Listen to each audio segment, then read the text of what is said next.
바울은 이 고린도 교회 성도들이 얼마나 참 하나님께로 더 많은 정말 복을, 은총을 받았는지를 고린도 교인들이 지금 모른다고 지금 생각하고 있어요. 그러니까 하나님께서 그리스도를 통해서 이루 말로 다 할 수 없는 것을 다 주셨는데 어떻게 교회에서 그렇게 하찮은 문제 가지고 서로 이렇게 싸우고 다투고 뭐 여기 나온 것처럼 뭐 바울이냐 아볼로냐 게바냐 왜 그런 걸 가지고 그렇게 서로 분열하고 그러느냐 그런 얘기를 하는 겁니다. 그러면서 하는 말이 뭐냐? 사실 23절이 제일 중요합니다. 너희는 그리스도의 것이고 그리스도는 하나님의 것이다. 그러니까 하나님께서 우리에게 하나님의 아들을 나타내 주셨습니다. 하나님께서 다른 것도 아니고 하나님께서 뭐 천사나 하늘의 어떤 큰 보아나 뭐 다른 엄청난 것을 주셨다 한들 예수님보다 더 그게 귀하겠냐 이거죠. 그렇지 않잖아요. 그러니까 그리스도보다 귀한 게 없거든요. 사실 하나님 편에서는. 그런데 바로 우리가 그리스도의 것이에요. 그분의 것이에요. 그런 예수님은 우리를 얼마나 귀하게 여겼어요. 그리고 그 그리스도는 하나님의 것이다. 예. 어쩌면 우리도 동일해. 우리가 이렇게 하나님 말씀을 읽고 듣지만 솔직한 얘기로 우리가 과연 하나님께서 우리에게 베푸신 것을 진짜 이게 엄청난 것인지 알긴 할까? 아마 이게 모를 것 같아요. 거의. 이 다음에 하나님 나라에 가서야 비로소 하나님께서 우리에게 베푸신 것은 이건 정말 말로 표현할 수가 없구나. 그래서 성경에 다 기록이 못됐구나. 아마 그때 가서 깨달을 것 같습니다. 무엇보다도 이 세상 지혜는 절대로 이 그리스도를 알아차지지 못해요. 이 세상 지혜로는 예수 그리스도 그분을 절대로 발견할 수가 없는 거예요. 아무리 그리스 로마의 그 뛰어난 철학일지라도 그리스도를 말하지 못했어요. 그리스의 철학자 5세기부터 이제 그리스 철학이 이제 전성기를 이룹니다. 그래요. 그 그리스 철학이 아무리 많은 것들을 얘기하고 우주와 만물과 인간에 대해서 얘기했지만 예수님에 대해서 전혀 몰랐어요. 소크라테스도 아리스토텔레스도 플라톤도 뭐 누구도 예수님에 대해서 알지 못했습니다. 왜 그렇게 했습니까? 하나님께서 그들에게 계시를 하지 않은 거예요. 그러니까 아무리 이 세상 지혜와 지식이 탁월하다고 해도 그리스도를 알지 못하면은 오늘 말씀처럼 뭡니까? 19절에 이 세상 지혜는 하나님께서 보시기에 어리석은 것이다 이거예요. 어리석은 것이다. 상대성 원리를 발표한 뉴턴 이후로 가장 위대한 물리학자인 아인슈타인도 하나님도 천국도 지옥도 없다. 그런 게 어딨냐? 우주는 그냥 그 우주 자체로 그냥 존재하는 거예요. 그 이후에 또 영국의 뛰어난 물리학자, 지금 물론 이미 이 세상을 떠났지만 그 사람도 결국은 궁극적으로 하나님의 존재에 대해서 역시 그도 믿지 않았습니다. 물론 그들은 이 우주와 이 우주의 그 광대함, 방대함, 이 세상의 어떤 자연 질서에 대해서는 정말 입이 딱 벌어지고 이것이 과연 저절로 이루었겠는가? 이건 뭔가 어떤 설계, 뭔가 이게 어떤 절대적인 존재가 있지 않겠는가?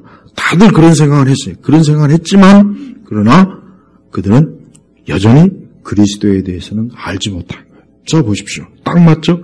이 세상의 지혜는 하나님께서 보시기에 어리석은 것이다.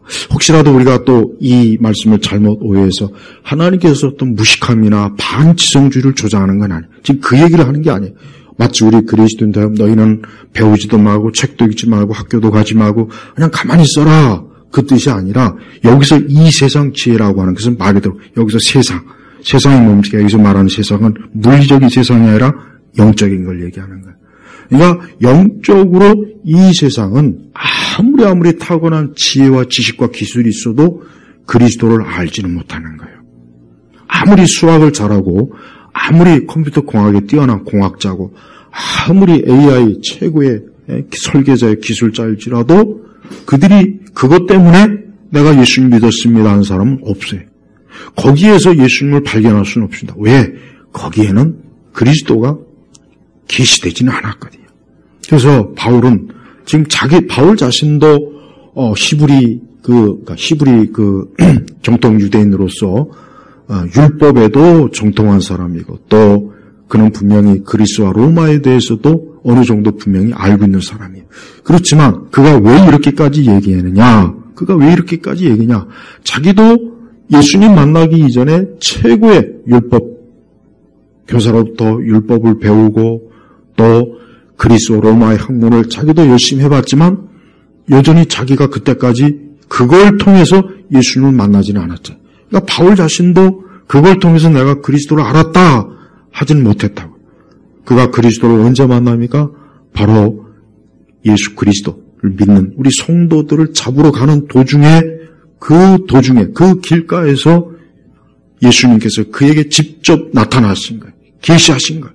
그래서 바울은 그때 예수님을 봤어요. 알았어요. 바로 그 순간에 바울이 어때요?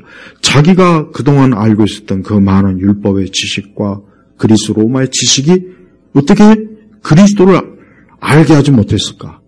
그래서 그는 그 이후에 바로 그 즉시로 복음을 전한 게 아니라 아라비아에 3년 동안 가면서 거기서 어때요? 예수 그리스도를 아는 지식을 부지런히 다시 공부한 거예요.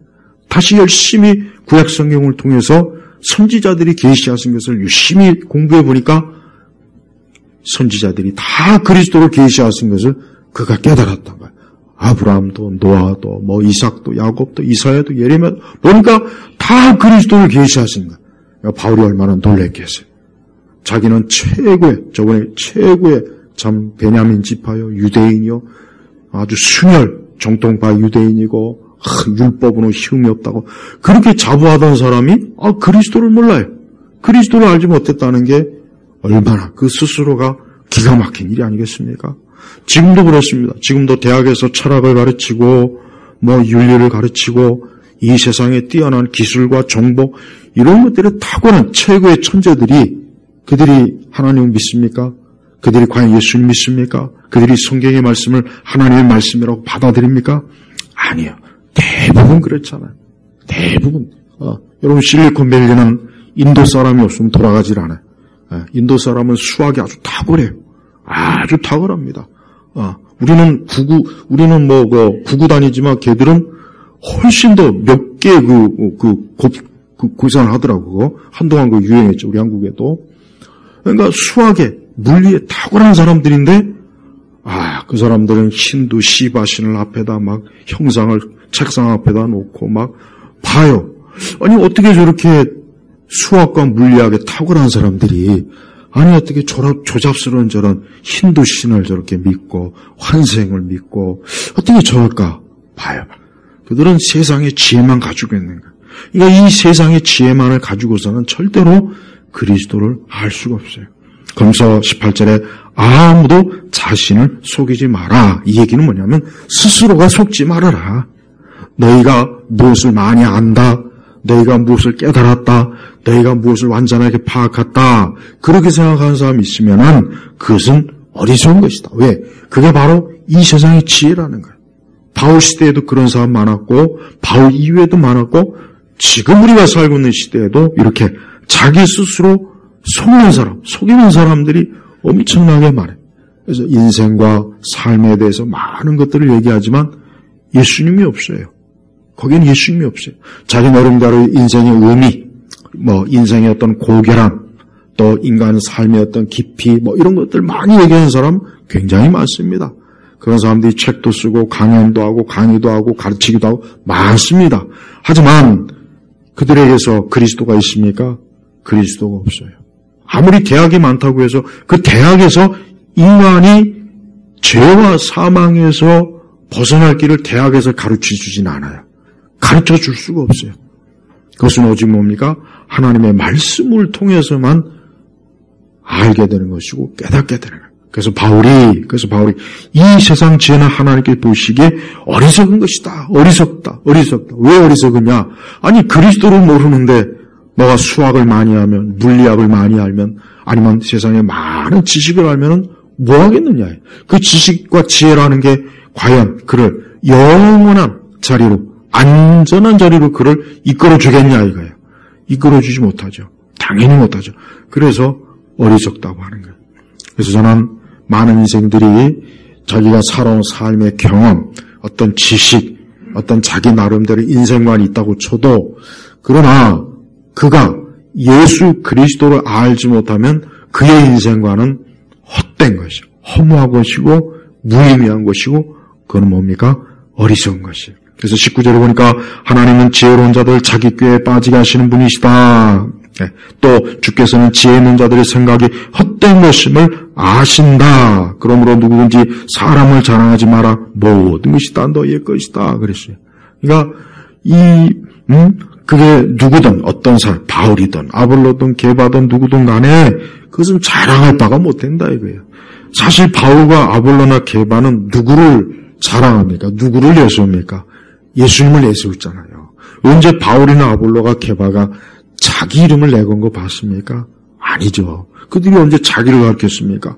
다 교회에서 예수님, 하나님의 아들 예수님에 대해서 다 증거하고 가르쳤는데 정작 배우는 사람들은 그 예수님에 대해서 알기를 힘쓰고 예수님을 사랑하고 예수님에 대해서 믿음을 굳게 세울 생각 안 하고 그 가르치는 사람에게 주목을 한 거예요. 그러니까 그건 아무것도 아니라니까. 너희가 지금 잘못 알고 있구나. 바울이나 게바나 아볼로나 그들이 중요한 게 아니다. 그들이 중요한 것이 아니라 그 모든 것이 다 뭐냐? 그리스도의 것이다. 그리스도의. 이 모든 것이 다 뭐냐? 예수 그리스도 그분에게서 다 얻을 수 있는 것이다. 그래서 성도는 이 땅에 살면서 매일매일 나는 그리스도에게 속한 자다 하는 믿음을 가지고 있어야 돼요. 나는 예수 그리스도에게 속한 자다. 내가 나라는 존재를 어디에 속았냐. 오늘 우리가 살고 있는 시대 사람들은 이 소속감에 대해서 중요하게 소속감. 내가 어디에 속해 있는가. 그래서 그 소속감이 없으면은 방황하고 자기 어떤 인생의 어떤 진로도 제대로 잡지 못하고 뭔가 이 소속감이 없는 거에 대한 굉장히 불안함, 두려움을 가지고 있어요. 사실은 근본적으로 진짜 사람이 가지고 있을 소속 어디냐? 예수님이에요. 예수님에게 속해 있을 때 그 사람이 진정으로 그의 삶과 인생이 바르게 소속된 거예요. 그가 아무리 무슨 여러 동호회에 속해 있고 무슨 어떤 이 세상의 어떤 여러 조합이나 기구나 조직에 속해 있어도 그거는 일시적이에요. 그건 잠깐이에요. 그건 아무리 회사를 다녀도 나중에 다 은퇴해야 돼요. 아무리 내가 어디에 속해 있어도 언젠가는 거기에서 다 나와야 돼요. 언젠가는 거기에서 다 이제 벗어나야 된다고요.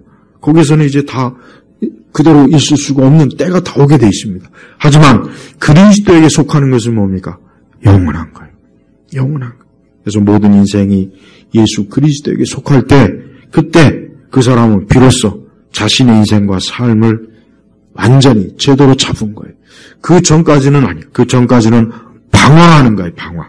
그러니까 사람이 하나님 믿지 않는 사람은 뭐냐면 방황하는 것입니다. 그냥 여기저기 떠돌아야 돼. 여기저기 떠돌아다니고 그게 마치 인생의 그냥 재미요 전부인 줄 알지만 그러면서도 여전히 방황해. 그러면서도 여전히 방황을 해요. 안정이 안 되는 길을 잡지 못하는 거예요. 왜?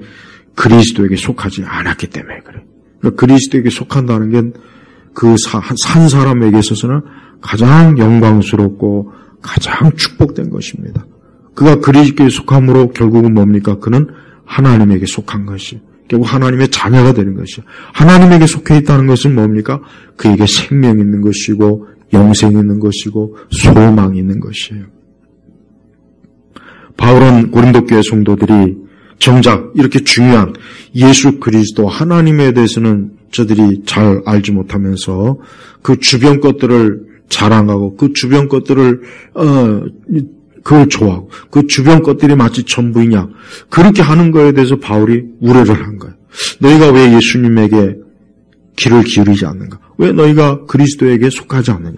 왜 너희가 그리스도를 바라보지 않느냐?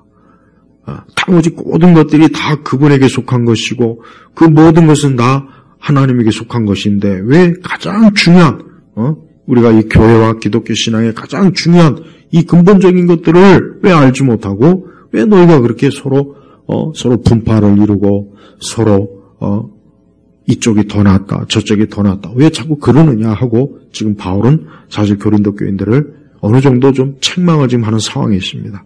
그러면서 여러분, 우리는 이 시대의 지혜, 사람들은 그래요. 지금도 그렇습니다.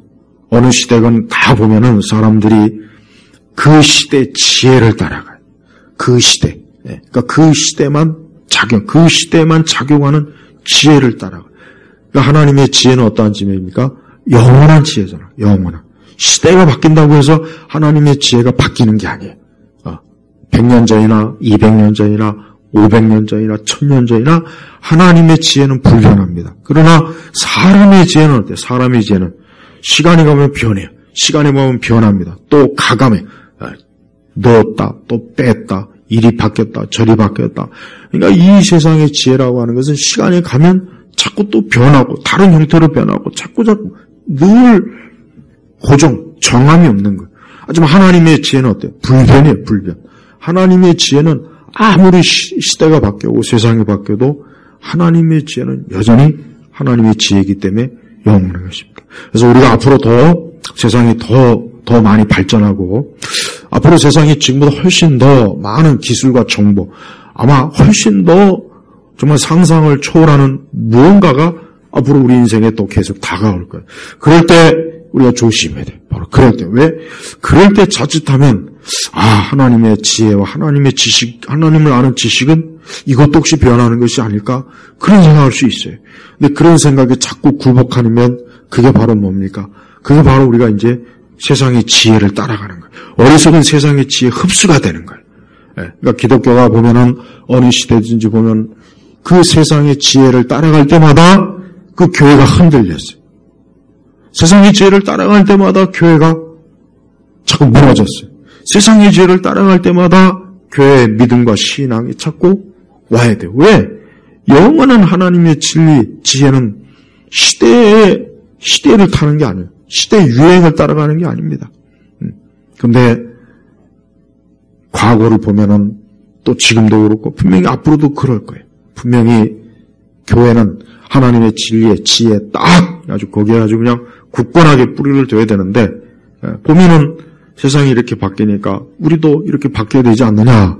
그런 생각을 많이. 세상이 바뀌었다. 그러니까 자꾸 그런 얘기를. 세상이 바뀌었다. 하지만 세상은 좋은 쪽으로 바뀌는 것이 아니라 항상 뭡니까? 타락한, 그 인간의 본성이 타락한 그 안에서 그냥 뱅뱅뱅뱅 도는 거예요. 근데 그걸 잘 깨닫지 못하고, 분별하지 못하고, 세상이 바뀌었으니까 교회도 바뀌어야지, 메시지도 바뀌어야지, 성경의 내용도 바뀌어야지, 그렇게 이해하는 분들이 많은 거예요. 하지만 그렇지 않아요. 예수 그리스도가 어제나 오늘이나 내일이나 그리스도는 영원하죠? 마찬가지요. 그러면은 우리의 믿음도 영원한 거예요. 믿음이 바뀔 일은 없어요. 믿음의 내용이 바뀌거나 믿음의 본질이 바뀔 일은 절대로 없습니다. 그래서 성도들은 매 순간 내가 그리스도를 믿는 신앙이 굳건해야 돼요.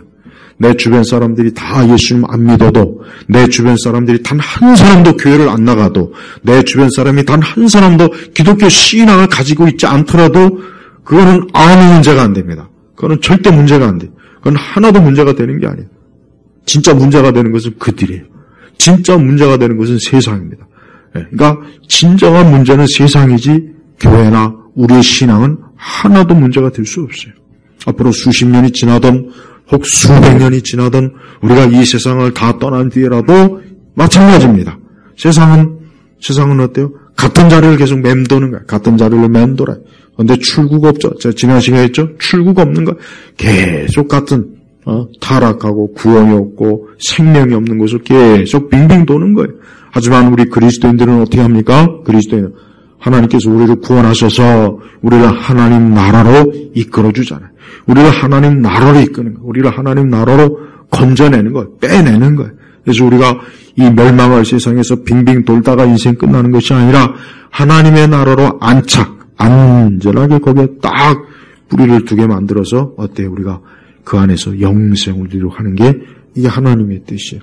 하나님의 지혜는 바로 그겁니다. 하나님의 지혜는 우리 사람들로 하여금, 우리들로 하여금 바로 그와 같은 하나님의 은혜 안에 계속 머물 수 있게 하는 게 하나님의 지혜지만 이 세상 지혜는 굉장히 스스로 똑똑하다, 대단하다, 멋있다, 훌륭하다, 뭔가 탁월하다, 막 이런 찬사를 많이 해. 하지만 시간이 지나면 역시 그것도 낡고 부패한 거예요. 그래서 항상 어느 시대를 보십시오. 항상 어느 시대를 보던 그렇습니다. 늘 하나님을 아는 지식, 성경을 무시하거나 신앙을 무시하거나 우리 교회를 무시할 때 당대에는 그게 굉장히 맞는 것 같아요. 당대에는 아주 옳은 것 같아요. 그래서 사람들이 막 설득을 당해요. 그게 맞구나. 이게 맞구나. 이제 낡은 지식은 버리자. 우리의 낡은 신앙은 버리자. 이제는 교회를 버리자. 이제 더 이상 이것이 필요 없는 시대인 것 같구나 하고 아주 기분 좋게 사람들이 버리지만, 근데 조금 지나고 지나니까 여전히 어때요? 이 세상은 여전히 문제가 많은 거예요. 여전히 질병이 있고 죽음이 있고 가난이 있고 정치적인 혼란이 있고 전쟁이 있고 또 개인 간의 다툼이 있고 민족 간의 다툼이 있고 세상 간의 다툼이 있고 변하질 않았어요. 변할 줄 알았죠. 더 좋아질 줄 알았어요. 뭔가 진보가 되고 계명이 되면은 더 사람들이 지혜롭고 똑똑하고 더 사람들이 많이 알아서 뭔가 이 세상이 더 신세계가 될 줄 알았어요. 신세계. 근데 신세계가 아니에요. 여전히 세상은 아담과 하와 이래로 낡은 세계. 여전히 낡은 세계. 그러니까 진짜 신세계는 어디입니까? 새하늘과 새 땅. 그러니까 계시록에 보면은 새하늘과 새 땅이잖아요. 거기가 진짜 신세계예요.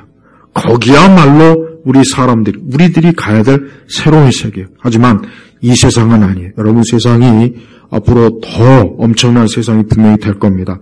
적어도 주님 오시기까지는 세상이요, 계속 발전해. 기술이 계속 발전합니다. 문명이 계속 발전합니다. 그래서 사람들은 그것에 의해서 뭔가 더 새로운 기술과 더 새로운 뭔가를 많이 흡수하고 삶이 그렇게 형성이 되겠지만, 그러나 어때요? 그거는 표면적일 것뿐이지 인간의 본질적인 문제는 계속 그대로, 계속 사람은 변하는 게 없어요. 500년 전 사람이나 1000년 전 사람이나 지금 사람이나 사실 인간은 뭐 변했습니까? 그래서 여러분, 진화론이라고 하는 것은 잘못된 거예요. 진화론. 뭔가 세상이 진화한다. 뭔가 변한다. 뭔가 자꾸 다르게 뭔가 변한다. 자꾸 그렇게 얘기하지만 그건 변한 건 없어요. 사람은 여전히 어때요? 여전히 여러분, 1000년 전 사람들의 글이나 시를 읽어보면 그들도 역시 우리와 똑같이 인간의 본질적인 문제 때문에 고심하고 근심하고 괴로워하고 잠 못 자고 또 병도 들고 죽음도 오고 똑같아요. 하나도 뭐 달라진 게 없어요. 앞으로 1000년 뒤의 사람이라고 좀 바뀔까요? 1000년 뒤에도 본질적으로 바뀌는 거는 전혀 없습니다. 우리는 이 땅을 살면서 그리스도에 대한 믿음을 우리가 왜 흔들리지 말아야 되느냐? 이 세상 지혜는 다른 게 아닙니다. 세상 지혜는 그리스도에 대한 지혜를, 하나님을 아는 지혜, 하나님을 아는 지식을 사람들이 갖지 못하게 하는 게 이 세상이 추구하는 가장 궁극적인 거예요. 그러니까 세상은 그래서 사람들로 하여금 날마다 이 새로운 지식을 배워라, 이 새로운 지혜를 너희가 얻어라, 그러면 너희가 살 것이다. 마치 아담하고 하와에게 뱀이 이 과일을 먹으면, 이 선악과를 먹으면 너희가 하나님과 같아지고 눈이 밝아지고, 그게 뭡니까? 아담과 하와에게 새로운 것을 너희가 얻어라, 새로운 것을 너희가 취해라. 그러면 너희가 하나님과 같이 되고 눈도 밝아지고 너희가 마치 하나님처럼 될 거라고 얼마나 옆에서 쏙닥쏙닥 그랬습니까? 그러니까 하와하고 아담이 그만 그 얘기에 또 넘어가가지고 선악과를 먹었지 않습니까? 그래서 선악과를 먹은 결과가 어떻습니까? 그들이 좋았습니까? 아니죠. 그들은 그만 그 선악과를 먹은 것 때문에 비참한 죄의 종놀이 되어버렸어요. 죄의 가장 하나님의 그 피조물로서 가장 존귀하고 아름다운 사람이 가장 밑바닥으로 그냥 확 떨어져 버린 거예요. 밑바닥으로. 그래서 보기가 추해졌어요.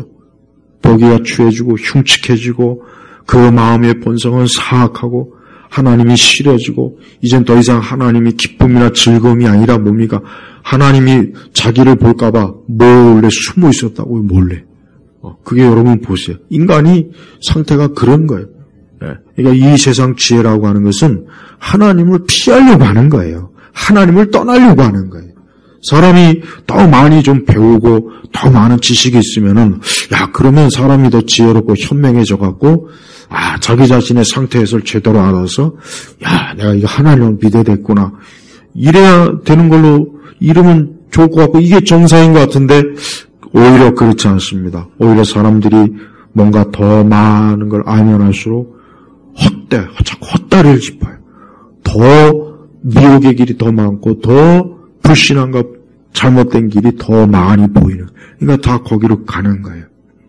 지금 이렇게 여러분 보십시오. 얼마나 많은 사람들이 이 세상 지혜를 따라가지 않습니까? 세상 지혜를 따라 그들의 말이나 행동이나 생각 속에 하나님이 없어요. 예수님이 없어요. 그들하고 그들하고 한 5분만 대화해도 이들에게는 하나님이 없구나.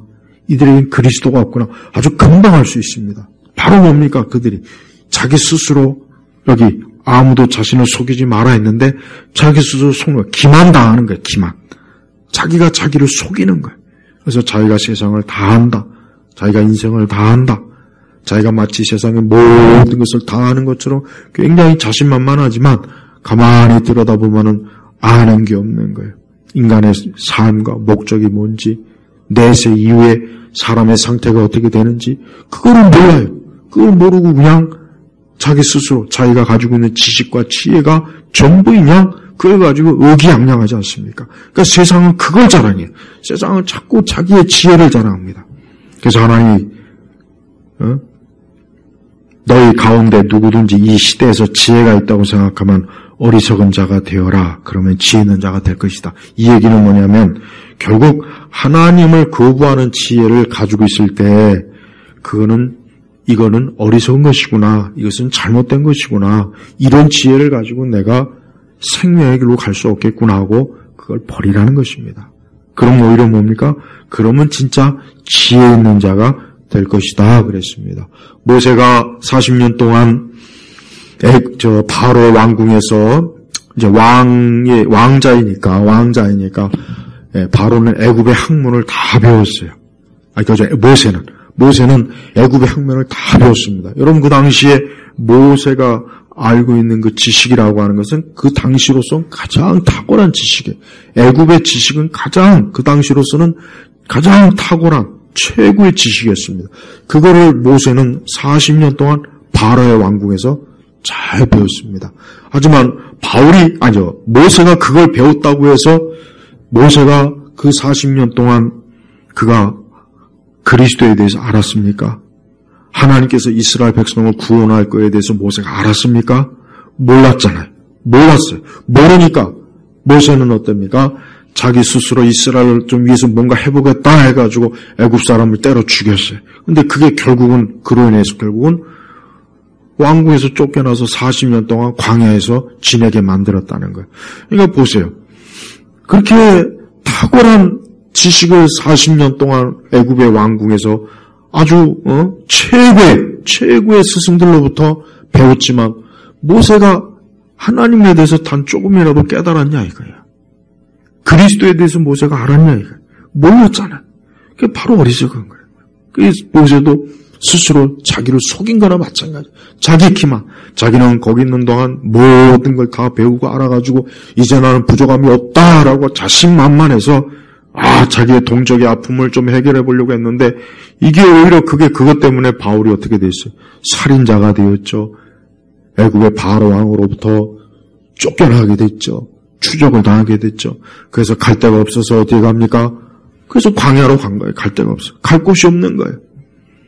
거기서 40년 동안 이 모세는 거기서 40년 동안 아무도 없는 곳, 그래서 들의 양이나 목축밖에 그냥 가축이나 좀 이렇게 치면서 그냥 40년 동안 거기서 있었습니다. 그러니까 하나님께서는 모세가 가지고 있는 이 세상의 지혜를 어때요? 무시한 거예요. 무시한 거라고. 하나님이 필요로 하지 않은 거예요. 하나님께서 그것 가지고 모세를 이스라엘의 지도자로 하나님이 세우기를 원하지 않은 거예요. 그 대신 40년 동안 광야에서 홀로 있게 합니다. 그 광야에서 홀로 자기 자신에 대해서 생각하고 하나님에 대해서 묵상하고 그 자기 자신에 대해서 40년 동안 홀로 광야에서 하나님이 그냥 거기서 딱 광야 생활을 하게 한 거예요. 그러고 난 다음에 하나님이 어때요? 40년 동안 또 이스라엘의 목자로 하나님이 세우지 않았습니까? 그러니까 하나님께서 왜 모세를 40세부터 바로 쓰지 않았느냐? 하나님께서는 애굽에 여기 말한 것처럼 이 세상의 지혜를 가지고 하나님께서 모세가 하나님의 백성을 인도하는 것을 하나님이 원치 않은 거예요. 원치 않은 거라고. 그것 가지고는 안 되거든요. 그러니까 하나님께서 너가 가지고 있던 40년 동안 애국 왕궁에서 배운 지식의 찌꺼기를 다 제거하려고 40년 동안 동일한 40년을 어떻게 합니까? 광야에서 오직 광야에서만 딱 있게 만든 겁니다. 그게 모세에겐 필요한 거예요. 우리가 가지고 있는 수많은 세상 지식이나 지혜나 경험을 우리가 내세우면 안 돼요. 우리에게 가장 중요한 것은 뭡니까? 하나님을 바르게 하는 참된 말씀의 지식이 있어야 돼요. 그래서 우리 주님 말씀하시길 사람이 빵으로만 살 것이 아니요 하나님의 말씀이 있어야 된다. 말씀. 네, 말씀. 근데 안타까운데 너무나 교회가 말씀이 없어요. 정작 말씀이 없어요. 교회마다 가장 많이 내세우는 표가 말씀 중심. 아주 어느 교회나 그 표현은 거의 없는 것 같아요. 맨날 말씀 중심. 근데 정작 가보면 말씀이 없어요. 도대체 뭘 가지고 말씀 중심이라는 거지? 나는 예전부터 이해가 안 갔어요. 도대체 뭘 가지고 말씀 중심이라는 건가? 이해가 안 갔어요. 왜? 아니, 말씀이 없는데, 복음이 없는데, 예수님이 없는데, 도대체 뭘 가지고 자꾸 말씀 중심. 또 말씀대로 하지도 않았고, 이제까지도 하지도 않고 이렇게 흘러왔잖아요. 야, 우리가 그만큼 우리 교회나 우리 그리스도인들이 정작 이 세상의 지혜로 여기 성경에서 이 세상의 지혜는 하나님 보시기에 어리석은 것이다 했는데 교회가 이 세상 지혜로 교회를 세워요. 이 세상 지혜로 신앙을 세워요. 이 세상 지혜로 믿음을 세우려고 해요. 그래 얼마나 어리석고 미련합니까? 그러니까 하나님 앞에서 합당하지 못한 일들이 그렇게 막 번성하는데도 불구하고 그거를 이상하게 여기지도 않고 그것을 끊을 생각도 안 하고 배척할 생각도 안 하고 오히려 그것을 좋다고 받아들이고 있는 거 보십시오. 그러니까 이 고린도 교회 이때나 지금이나 크게 나아진 게 없어요. 성도 여러분, 하나님의 지혜를 절대 우습게 여기지 마세요. 우리 성도들이 매일매일 하나님의 지혜를 매일매일 여러분이 영원히 이걸 흡수해야 돼요. 여러분의 영혼이 이 말씀을 먹어야 됩니다. 그래야 하나님의 지혜가 있는 것이고 우리에게 있는 세상 지혜가 절대 이 세상 지혜가 나를 주관하지 못하는 거예요. 그러니까 세상 지혜가 절대 나를 통제하지 못하게 하려면은 철저하게 하나님의 지혜가 있어야 되는 것입니다. 또한 22절에 보면은 거기 뭐라 그랬냐면 세상이나 생명이나 사망이나 현재일이나 장래일이나 모든 것이 다 너의 것이다 그랬어요. 이건 굉장히 엄청난 말씀이에요. 엄청난 말씀. 우리 성도들은 하나님께서 모든 걸 다 줬습니다. 성도는 사실 가난한 자가 아니에요. 진짜 성도 중에 가난하다고 여길 수 있는 사람 단 한 사람도 없어요. 왜? 하나님께서 분명히 모든 걸 다 우리에게 줬어요. 다 너의 것이다 그랬어요. 심지어 이 사망조차도 보세요. 여러분 사망. 그리스도인은 죽음을 조금 더 두려워하지 말아야 될 이유가 바로 오늘 이 말씀 때문에. 죽음. 근데 죽음조차도 너의 것. 이 죽음조차도 우리를 어때요? 해치지 못해요. 이 죽음조차도 세상은 죽음 앞에서는 다 굴복합니다. 여러분 세상 어느 누구도 죽음 앞에서는 다 무릎 꿇게 돼 있어요. 천하의 누구도 다 죽음 앞에서는 다 무릎 꿇어요. 시저도 나폴레옹도 히틀러도 보세요. 세상에 죽음 앞에서 무릎 꿇지 않은 사람이 누구 있어요? 다. 그러나 성경은 뭡니까? 우리 성도들에겐 사망조차도 어때요? 우리의 것이에요. 쉽게 얘기하면 그리스도인에게 죽음이라는 것은 그리스도인을 해치는 것이 아니라 이 죽음조차도 뭡니까? 우리가 하나님 앞에서 영화를 누리는 일에 이 죽음조차도 우리의 것이라는 겁니다. 이건 굉장히 놀라운 거예요. 그러니까 그리스도인은 죽음에 대한 생각 자체를 개념을 확 바꿔야 돼요. 세상은 죽음하면 어때요? 어둡고 쓸쓸하고 두렵고 하여튼 죽음하면 절대 좋아하질 않아요. 죽음을 좋아하는 사람은 없어요. 이 세상에서 어디도 죽음을 환영하는 곳은 없습니다. 그런데 그리스도인은 아니에요. 그리스도인은 완전히 다릅니다. 그리스도인은 죽음조차도, 사망조차도 어때요? 우리 그리스도인에게는 환영할 일입니다. 왜 그렇습니까? 그것조차도 하나님께서 우리의 것이. 왜? 우리가 그리스도 예수 안에서 부활의 생명을 얻고 있기 때문에 죽음이 우리에게 아무 힘을 못 쓰는 거예요. 그러니까 세상은 어때요? 죽음하면 벌써 죽음하면 벌써 어둠, 캄캄함. 하지만 성도는 죽음하면 이제 더 이상 그런 이미지를 떠올리면 안 됩니다. 성도는 죽음했을 때 아니에요. 죽음, 거기는 소망이 있다. 이 죽음이 결코 나를 주장하지 못한다. 사망에 쏘는 것, 죽음, 이게 나하고는 전혀 우리에게는 어때요? 슬픔도, 어둠도, 검은색 휘장이 아니에요. 기쁨이에요, 기쁨. 근데 사실 이런 것까지 진짜 정말 아는, 이 정도의 단계까지 아는 그리스도인은 많지 않습니다. 그 이유는 뭡니까? 그가 그만큼 그리스도에 대해서 적게 알기 때문에 그러는 거예요. 진짜 그리스도를 알게 되면 죽음이 뭐 그렇게 큰 문제냐. 그렇게 돼요. 하지만 세상은 죽음이 엄청난 문제. 모든 세상의 문제는 결국 죽음으로 끝나지 않습니까? 모든 건 다 죽음으로 끝나요. 세상에서 다 보세요. 결론은 다 죽음으로 끝나요. 근데 그리스도인은 죽음이 오히려 시작이에요. 우리의 부활의 몸, 부활의 생명. 우리가 그리스도 앞에 그리스도를 만나고 우리 앞세대의 이 위대한 신앙의 사람들을 만나고 그들과 마주하고, 그러니까 그리스도인은 이 사망도 별 문제가 안 되는 거예요. 또 현재일이나 장래일이나, 여러분 우리가 현재일의 어떤 걱정과 염려나 근심이나 현재일의 어떤 매이는 게 있습니까? 그런데 그것조차도 우리에게는 별일 아니라는 거예요, 지금. 또 장래, 그래, 우리는 내일을 모릅니다.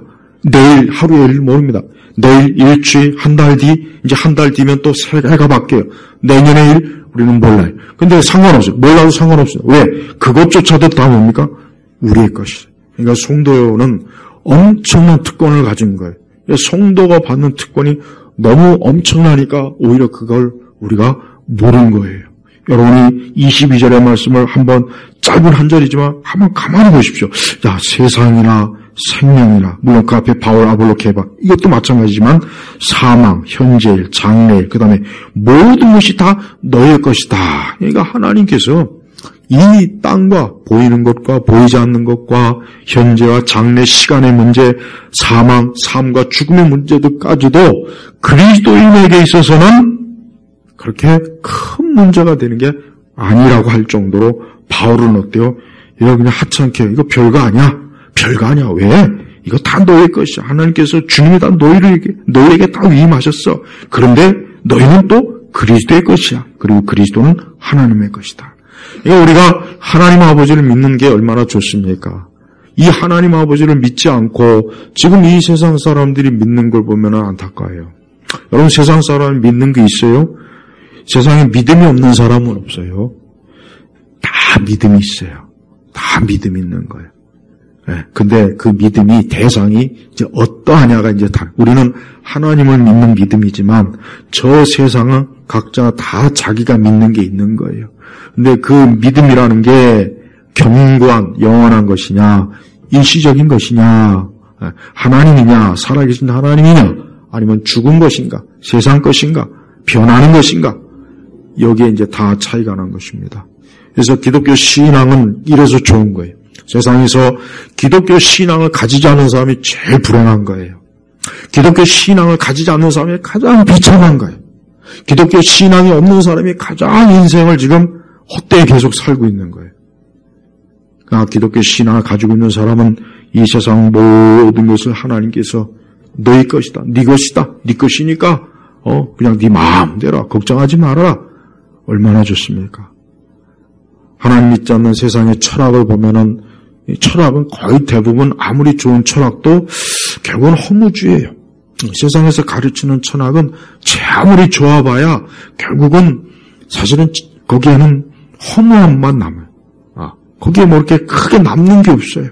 그래서 철학 공부를 많이 하면 많이 할수록 그 사람은 훨씬 더 빈곤해져요. 왜?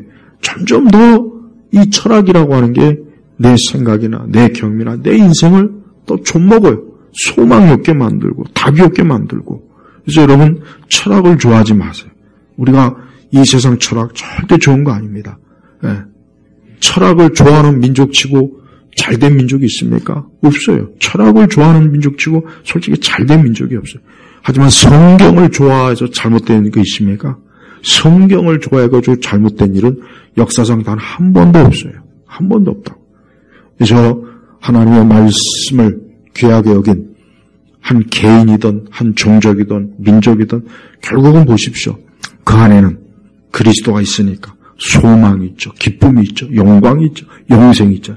그러나 철학을 좋아하면 다 망해요. 독일 보십시오. 독일이 왜 문제냐. 결국은 기독교 신앙을 버리고 철학에 결국은 종속되니까 그 이후에 이 독일의 역사를 보면은 그래서 1차 대전도 2차 대전도 히틀러도 나치도 다 보는 거예요. 다 그 철학의 영향을 받은 거예요. 전부 다 철학의 영향을 받은 거예요. 프랑스도 마찬가지요. 영국도 마찬가지요. 그래도 미국은 그나마 확실히 그래도 미국은 어때요? 기독교, 성경의 영향을 그래도 강력하게 받고 있기 때문에 미국은 그래도 상당한 서구 세계에서도 상당한 오랜 동안 지금까지도 그래도 그 성경으로 인해서 많은 유익을 얻어요. 그런데 미국도 이 성경이 자꾸자꾸 축소돼요. 이 성경의 영향력이 학교에서 이미 벌써 추방됐고 각 개인은 또 이제 성경을 모르고 그러니까 점점 사람들이 어디로 기울어집니까? 그러니까 미국도 이 좌파들, 이 빨갱이들이 아주 문제가 커요. 여러분 미국 사회도 여러분 얼마나 많이 무너지는지 몰라요. 그러니까 미국은 지금 무너지고 있어요. 계속. 여러분 이번에 그 가족 존중법 그게 말이나 되는 겁니까? 말도 안 되는 거예요. 1960년대까지만 해도 이 동성애하면 막 그게 법으로 굉장히 막 제재했는데, 근데 동성애가 미국에서 언제 커밍아웃 했느냐? 누가 그걸 주도했느냐? 이 자유주의 목사들이 해버렸어요. 그러니까 동성애자들이 그 전까지는 이렇게 건물 안에서 조용히 지들끼리 이렇게 막 했단 말이에요. 근데 그거를 이제 경찰에서 단속하니까 이 자유주의 목사하고 사모들이 야 우리가 저기에 가서 같이 있자. 그럼 경찰들이 손을 못 대겠자 해가지고 그 자유주의 계열의 목사와 사모들이 그 자유주의 동성애 집회하는 곳에 건물 집회하는 같이 거기서 이제 그들이 하는 거를 그들이 마치 보호하는 식으로 경찰이 단속을 못하게 했단 말이에요. 근데 그때 이제 일이 터진 거예요. 그때 이제 이 동성애자들이 뭔가 자신감을 얻은 거예요. 야, 저렇게 목회자들이 우리와 가까이 하니까 우리가 이제 더 이상 이렇게 숨어서 하지 말고 우리가 대놓고 하자. 그래서 1965년도인가 그때부터 이제 미국이 어때요? 동성애자들이 이제 커밍아웃 한 거야. 자신감. 그래 나 동성애자다. 어쩔래? 그때부터 된 거야. 그러니까 이 자유주의 계열의 목사들이 미국의 동성애를 대중화시킨 주범이에요. 주범이라고. 이 역사를 알아야 돼요. 그러니까 봐요. 하나님 말씀도 모르고 하나님의 구속도 모르고 그리스도의 십자가도 모르는 그런 목사들이 동성애를 옹호해가지고 동성애를 광범위하게 싹 퍼뜨렸어요. 그래서 지금은 미국의 이 동성애자들은 모든 영역에 엄청난 권력을 방송, 연예, 언론 어디서든지 동성애자들을 이제는 비방했다가는 살아남지 못해요. 경력이 완전히 그냥 뿌리채 뽑혀요. 그러니까 말을 못해요. 이게 벌써 30-40년 만에 확 바뀌어졌잖아요. 봐요. 하나님의 말씀, 그리스도가 없는 자들이 하는 짓이라는 게 결국 그거예요. 근데 우리나라 좌파도 똑같아요. 우리나라 기독교 좌파도 이 동성애를 이제 교회에서 합법화시키려고 이제 동성애도 교회에서 아무렇지도 않게 받아들이게 하려고 계속해서 친동성애적인 그런 강의, 그런 책, 그런 세미나를 계속하지 않습니까? 계속하고 있어요. 그러니까 이제는 교회에서도 이 동성애에 대해서 이제 앞으로 5년, 10년 정도 지나면 이제 누구나 다 동성애자도 하나님의 교회에 속할 수 있고 그도 세례받을 수 있고 그도 역시 성만찬에 참여할 수 있고 안수도 받을 수 있고 다 그렇게 됩니다. 그렇게 된다고요. 두고 보시라. 두고 봐. 그렇게 돼요. 다 그렇게 흘러왔어요. 그러니까 그리스도가 없는 사람들이 그리스도에 속하지 않는 사람들이 저지르는 일이 뭐냐? 결국은 그리스도를 거역하는 짓을 사사건건 하는 거예요. 그래서 그리스도께 속하는 게 이래서 중요한 거예요. 그리스도에게 속하지 않는 자들은 뻔해요. 그들이 하는 짓은 뻔합니다. 다른 게 없어요.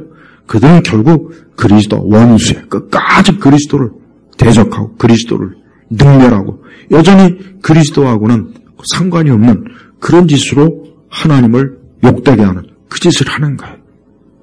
하지만 우리가 진정한 하나님의 자녀라면 내 자신이 그리스도의 것이라는 걸 확실히 안다면 그 사람들은 절대로 그리스도와 반대되는 길을, 그리스도와 반대되는 것을 지지할 수 없고 그쪽 길을 갈 수가 절대 없습니다. 왜? 그것은 벌써 예수님과 나와의 원수, 거리를 두게 만드니까 그럴 거예요. 우리 성도 여러분, 세상에는 두 종류의 사람이 있는 거예요. 그리스도의 것인, 그리스도께 속한 사람, 아닌 사람. 그 외 나머지는 다 그리스도의 바깥에 있는 사람. 더 좋은 비유로 양무리 안에 있는 양이 있는 거. 나머지는 뭡니까?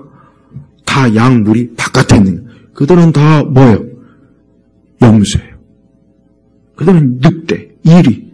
지금은 산하게 지저되지만 하나님의 심판의 날이 오면은 하나님 그리스도의 양무리 안에 있는 사람들은 전부 다 하나님께서 안전하게 천국으로 인도하지만 양무리 바깥에 있는 그들은 다 어떻게 되겠습니까? 다 하나님의 심판으로 멸망케 한다는 거예요. 그러니까 그리스도께 속한다는 게 이래서 중요한 것입니다. 우리와 우리의 자녀들과 우리의 가족들과 내 친척들과 내 모든 이들이 먼저 이 그리스도의 양무리 안으로 빨리 들어와야 돼요. 빨리 어서 예수님의 목자, 빨리 목자를 바꿔야 돼요. 목자. 마귀가 목자인 사람은 결국은 마귀에 의해서 멸망합니다. 마귀 따라가다 결국은 끝나는 거예요. 최종적으로 마귀를 따라가면 그는 그 인생이 어때요? 파멸되는 거예요. 그러나 참 목자 대신 예수님을 따라오면은 결국 뭡니까? 생명을 주는 거예요. 우리 주님은 사람들에게 생명을 주시려고 이 땅에 오신 거예요. 하지만 마귀는 어때요? 죽음과 파괴밖에는 주지 못하는 거예요. 지금도 예수님 믿지 않는 사람은 계속 이 세상의 영, 이 세상의 지식, 이 세상에 속한 자로서 자신들의 인생을 파멸로 계속 가고 있어요. 그런 줄도 모르고 직장에서 연봉을 많이 받았네, 차를 살았네, 아파트를 구입했네, 땅을, 부동산을. 그거 무슨 소용이냐, 이게 무슨 소용. 아무 소용 진짜 없는 거예요. 아무 소용이 없는 겁니다. 잠깐은 영화를 누릴 수는 있어요. 잠깐 우리가 이 세상의 육적인 것을 가지고는 분명히 영화를 누리기는 해요. 하지만 정말 영원히 누리는 건 아니지 않습니까? 우리 성도들은 절대 여러분의 마음을 절대로 그리스도에게 딱 가까이 와야지 절대 세상이 아무리 대단하고 거대하고 그들이 아무리 권세가 커도 거기에 절대 딸려가지 마세요. 거기에 절대 마음을 뺏기지 마세요. 그랬다가는 여러분이 마치 뭡니까? 롯의 부인과 같이 되는 거예요. 혹 구원을 잃지 않아도 롯과 같이 불 가운데서 부끄럽게 구원받을 수밖에 없어요. 제발 그러지 마세요. 우리 성도들은 이 땅에서 결론을 내는 사람이 아니라 이 다음에 주 앞에서 영원한 주님 앞에 가면은 우리를 위해서 예비한 상급과 영광은 말로 다 할 수 없는 겁니다. 그건 말로 다 할 수 없는 영광스러움이야. 왜 우리가 그거를 포기하고 왜 이 세상에 잠깐 그 하찮은 보잘것없는 거기에 왜 우리가 왜 빠져야 됩니까? 제발 가장 중요한 가치, 가장 중요한 빛나는 보물이 무엇인지를 우리가 좀 제대로 알아야 됩니다. 우리 예일교회 성도들은 영원히 그리스도에게 속한 것이고 또 우리 예수님과 우리 모두는 결국 뭡니까? 하나님의 것이에요. 이것이 가장 복된 거예요. 우리 예일교회 성도들은 모두가 하나님의 것으로서 아주 굳건하게 뿌리를 내시길 주의 이름으로 축복합니다. 기도하겠습니다. 하나님 아버지 감사합니다. 우리가 지금 현재 육의 세계, 육적인 현세에서는 우리가 겉으로 보이는 모든 것들이 그렇게 영광스럽지도 않고 화려하거나 빛나지 않아도 이 다음에 우리가 주의 영광을 볼 때는 그때는 모든 것이 바뀔 줄 압니다. 우리 온 성도들의 한 주간에도 오늘 말씀, 들은 오후의 말씀을 깊이 생각하면서 우리가 그리스도에게 속한 것, 우리 모두에게 이 세상 모든 것을 우리의 것으로 주신 그 하나님의 은혜와 자비를 생각하며 우리 성도들이 믿음을 굳건해야 하는, 특별히 이제 한 해가 얼마 남지 않은 이 시기에 여러 가지 일로 인해서 근심하거나 염려하지 말고 두려워하지 말고 자꾸 또 내년 걱정하지 말고 하나님의 영광을 바라보는 우리 성도들이 되게 하시옵소서. 예수 그리스도의 이름으로 기도 올렸습니다. 아멘.